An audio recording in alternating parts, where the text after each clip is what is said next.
The heat from the discharge vents usually felt like standing too close to a dying sun. Tonight, it was nothing more than background noise to the electricity humming between them.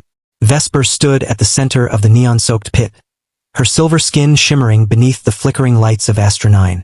3 heavyset enforcers lay crumpled at her feet, their neural links burned out. The crowd roared, credits flooded her account. But she wasn't looking at any of it. She was looking at the human in the shadows of the tech bay. Jax didn't cheer.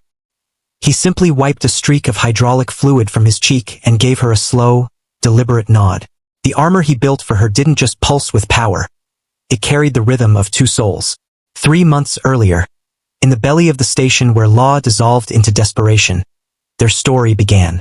Vesper was the Silverkin's undefeated duel master. She had never tasted defeat, nor known the warmth of a real conversation.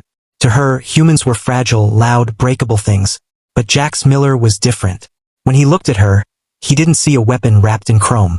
He saw a person buried beneath it. Their first meeting wasn't romantic. It was mechanical necessity.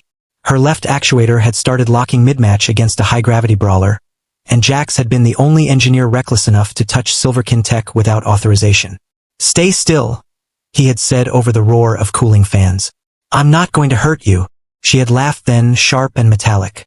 "You couldn't if you tried, little ghost." Yet when his steady, calloused fingers worked along the seam of her shoulder plating, something shifted. The mockery faded. Every time his skin brushed hers, her diagnostic HUD spiked. Not a malfunction, an emotional bleed into reactive circuitry. He was a ghost in the machine. She was a goddess in the ring. But in that cramped workshop, they were just 2 heartbeats in the dark.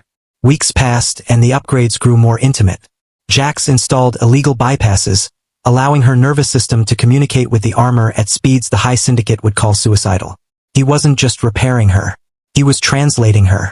He once showed her how the armor sensors could detect his pulse if he stood close enough. Ironically, the more machine she became under his hands, the more human she felt when he was near. The rumors followed. The syndicate disliked undefeated champions bonding with mechanics. They preferred their assets predictable, disposable. They expected obedience. They triggered revolution. Vesper sensed the change before the alarms did. The hush in gambling dens, the betting odds tilting toward her death.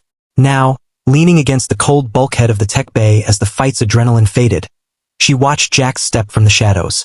His hand reached for hers, then hesitated.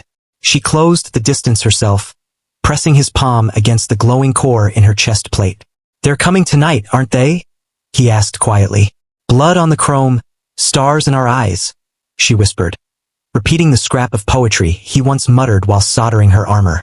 "Let them come." The artificial gravity lurched violently. Dampeners for the lower sectors had been cut.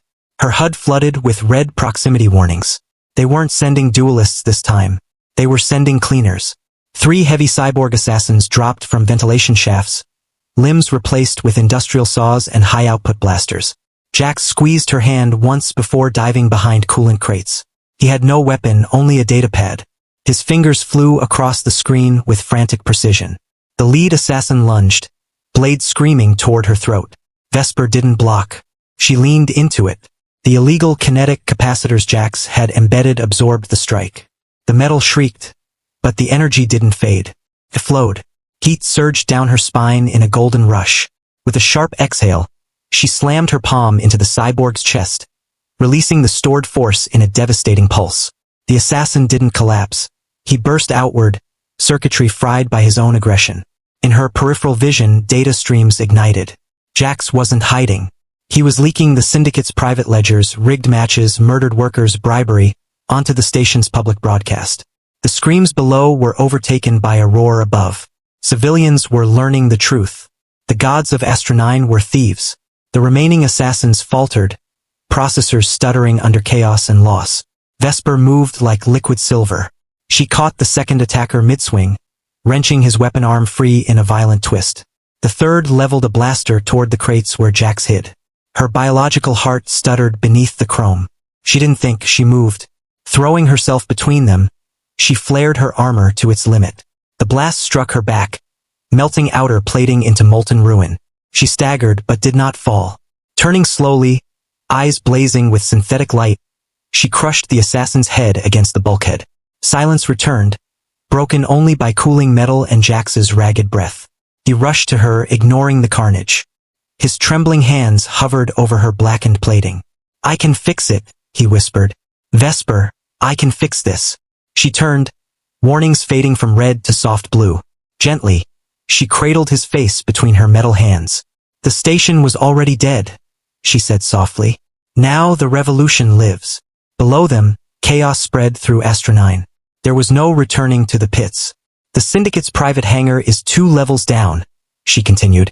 "They have a long-range scout ship fueled for the Nebula." Jax glanced at the collapsing security grid on his datapad and nodded, a resilient smile breaking through grime and fear. He covered her silver hand with his own, feeling the warmth he had helped preserve. "The Obsidian Nebula is far," he murmured. "Then we start moving," she replied. They didn't look back at the neon glow or the blood staining the chrome.